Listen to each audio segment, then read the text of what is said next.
Ég var að hafðist ekki ykkur þetta 4 stiga tap. Hvað myndir þú segja svona helsti munurinn á liðunum hafa liðið í dag?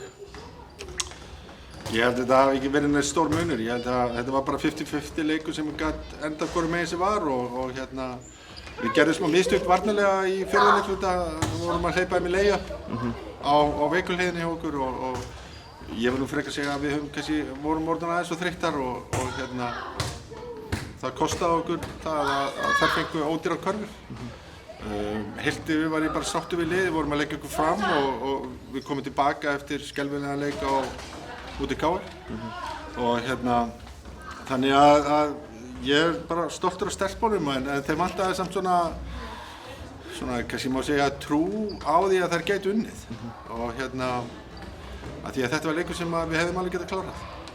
Þú velur að láta Keflvíkingana standa fallahöldum í 3 stiga skotunum á löngun með splæsa í svæðisvörnina fannst þér að hafa gengið? Já, við vorum allavega í leikum að vinna þær, þannig að við réðum illa við Daníelu í maður- og mannvörðinni og við erum ekki með nú kannski fljótan svona starri leikmann til þess að dekka hana.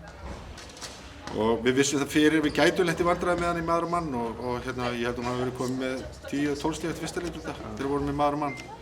En við náðum að stoppa hana svona þokkalega eftir það. Hún skorar jafn mikið í þess að 3 leiklutum held ég hún hafi gert í fyrsta leikluta.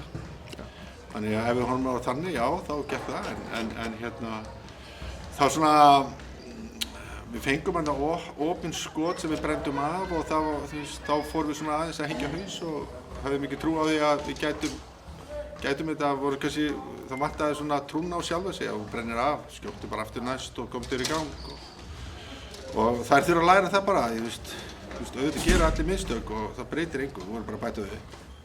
Þetta er 4. leikurinn hjá Dagný með ykkur, hvernig finnst þér hún hafa komið inn í liðið? Jú, hún er komið bara vel og hún er að gefa okkur sókn sem okkur vantaði og körfur og við vorum með alveg þokkalega leikmann en hún hafði ekki þor til þess að geta fengið boltann og klára leiki en þess er það en hún var mjög þreytt í lokin og kom með krampa og þannig að ég hef kannski átt að hvíla hana aðeins, gefa hana aðeins meiri hvíld, ég held að hún hafði ekki fengið hvíldið með einhverja 1,5 mínútu. Þannig að það er það bara mér að kenna. Tímabilið hingað til sér mikinn stíganda í liðinu?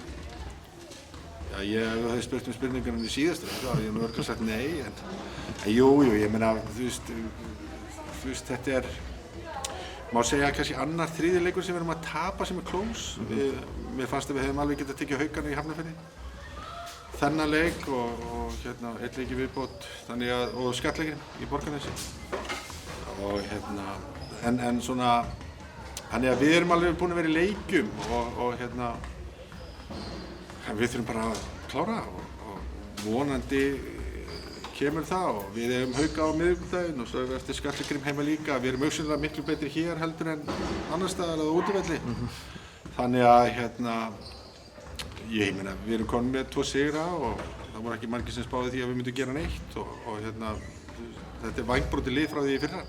Við mistum, má segja, allar og það eru stelpur að spila stór hlutverk sem hafa ekki verið í því hlutverki áður og þær þurfa náttúrulega bara að fá tíma til þess að læra það að vera í lykilhlutverki og það kemur bara smátt og smátt og eins og ég segi, ég var sáttur við þennan leik og mér finnst stelpurnar að leggja sér fram og það er sárt að tapa þegar þú ert allan séns á að vinna en við þurfum samt að bera bara höfuðið hátt og koma tilbúinir á miðvikudaginn. Það er búið að vera ótrúlega þétt leikjaplan og þannig að við þurfum að ná að koma út hvíldar fyrir miðvikudaginn.